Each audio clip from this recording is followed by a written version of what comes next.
Huwag kang magpaloko sa kasinungalingan. Huwag mong paniwalaan yung mga hype sa mga motivational video na puro pambobola. Na kesyo gusto lang daw ng babae ay pera, status o material na bagay. O kaya naman kung mag-focus ka lang daw sa sarili mo, kusang lalapit sa iyo ang mga babae, parang tropeyo na pwede mong kolektahin. Kalokohan yan. Hindi lang ito basta-bastang pag-iisip, nasa pagkatao mo na talaga to.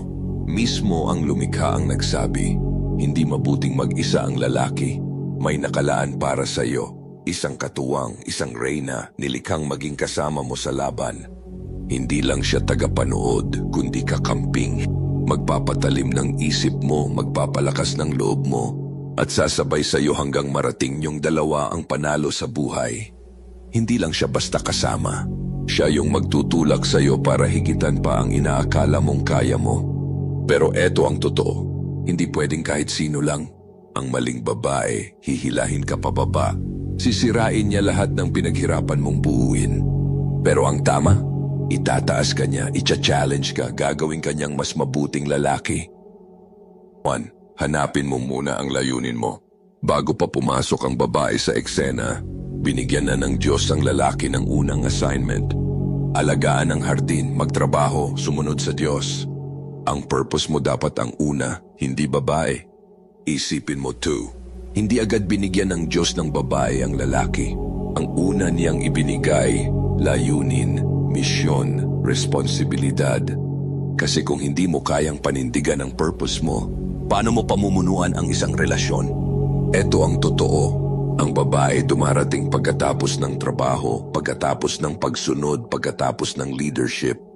Kung hindi ka nagtatayo, hindi ka nangunguna, at hindi ka lumalakad sa kalooban ng Diyos, kalimutan mo muna siya. Paano siya magiging katuwang kung wala ka namang ginagawa na pwede niyang tulungan? Hindi siya nandito para alalayan ang katamaran mo, ang puyat mo sa kakakulit, o ang pagka-addict mo sa video games na walang direksyon, walang layunin. Tigilan mo na ang kahahabol sa mga babae. Unahin mong habulin ang layunin mo. Ang totoong babae, hindi yan naghahanap ng lalaking lutang, naghahanap yan ng lalaking may direksyon. Hindi magpapadala ang Diyos ng reyna sa lalaking umaasta pa rin parang alalay. Maging hari ka muna, yun talaga ang disenyo mo. Number 2, mas malakas ang ugali kaysa ganda. Ito ang diretsong katotohanan. Kung hindi niya mahal ang Diyos, hindi siya yung para sa'yo. Walang pero mabait naman siya. Walang iba kasi siya. Kung wala siyang takot sa Diyos, hindi ka niya matutulungang tuparin ang layunin mo. Sa halip, ililihis ka niya, sisirain ang direksyon mo. Period. Tignan mo ang ugali niya, hindi lang ang itsura. Matalino ba siya? May respeto ba? Nakakaangat ba siya ng espiritu mo? O baka puno ng drama, puro ako at gulo ang dala? Kung siya ay nagdadala ng problema at nilalayo ka sa misyon ng Diyos, hindi siya katuwang, pabigat siya. Ang babaeng may takot sa Diyos, mas mahalaga pa yan sa kahit anong alok ng mundong to. Huwag mong sayangin ang oras mo sa mas mababa doon. At huwag kang papaikot sa emotional manipulation. Kapag sinimulan ka na niyang konsensyahin ng mga linyang, wala nang ibang magmamahal sa iyo gaya ko. O pilitin kang manatili sa pamamagitan ng guilt. Lumayo ka na? Hindi yan pag-ibig. Yan ay control at ganyan eksakto gumalaw ang demonyo.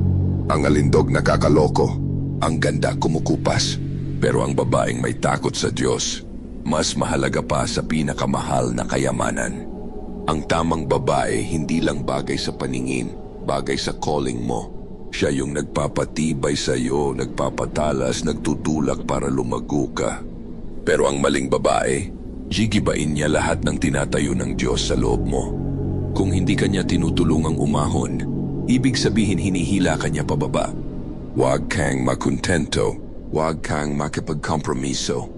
May misyon ka sa mundong to, at ang tamang babae tutulong sa iyong tapusin yon. Number 3, mamuno ka gaya ng isang hari. So ayun, nahanap mo na siya. Mahal niya ang Diyos.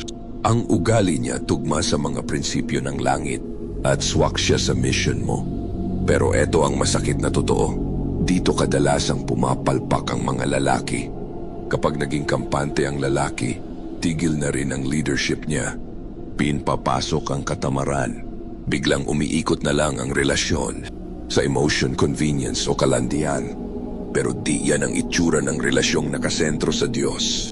Kapag hindi ka intentional, ikaw mismo ang sisira sa relasyong dapat sana naging makapangyarihan. Tandaan mo, hindi porket nakarating ka na dyan, pwede mo nang sabayang agos. Patay lang na isda ang sumasabay sa agos. At kung ganyan ang relasyon nyo, patay na rin yan. Bilang lalaki, tungkulin mong mamuno sa espiritu, sa emotion at sa direksyon ng buhay. Magdasal ka kasama niya.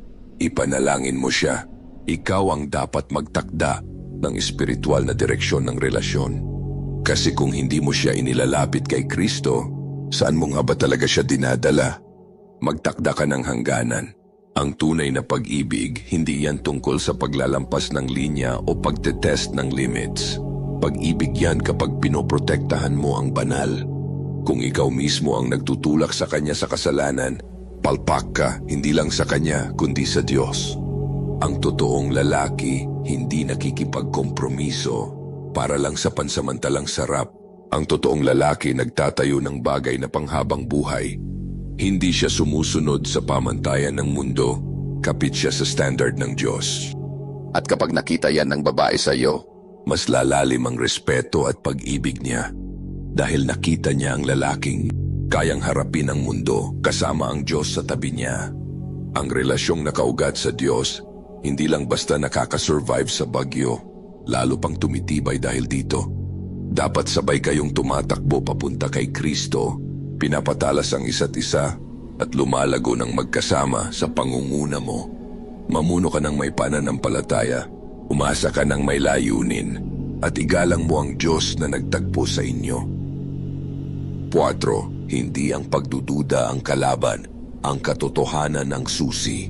Darating talaga ang duda, minsan dahil sa sinabi niya, sa ginawa niya, o yung kutob mo na hindi mo maalis. Huwag mo basta balewalain. Hindi laging masama ang duda. Minsan yan ang paraan ng Diyos para imulat ang mga mata mo. Tanungin mo sarili mo, ang duda bang to galing sa takot o galing sa katotohanan?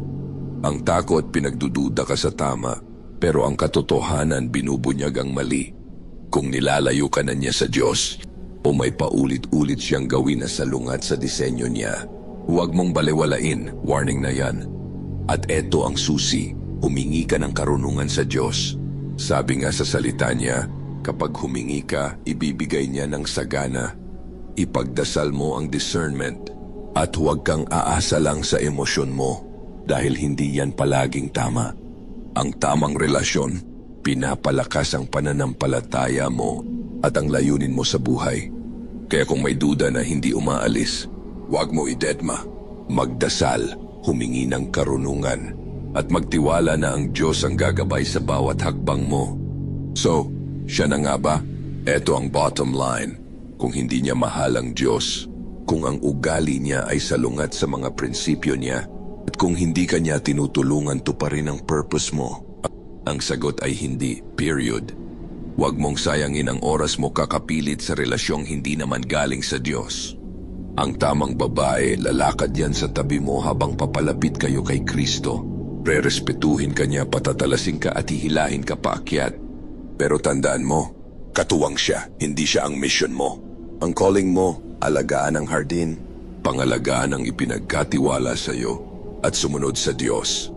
Kaya bago mo tanungin kung siya na ba, tanungin mo muna sarili mo, ako na ba yung lalaking handang tumanggap ng tamang babae? At ang kasal hindi lang basta pag-ibig o convenience. Isa tong tipan, isang misyon, at isang habambuhay na pakikipag-partner.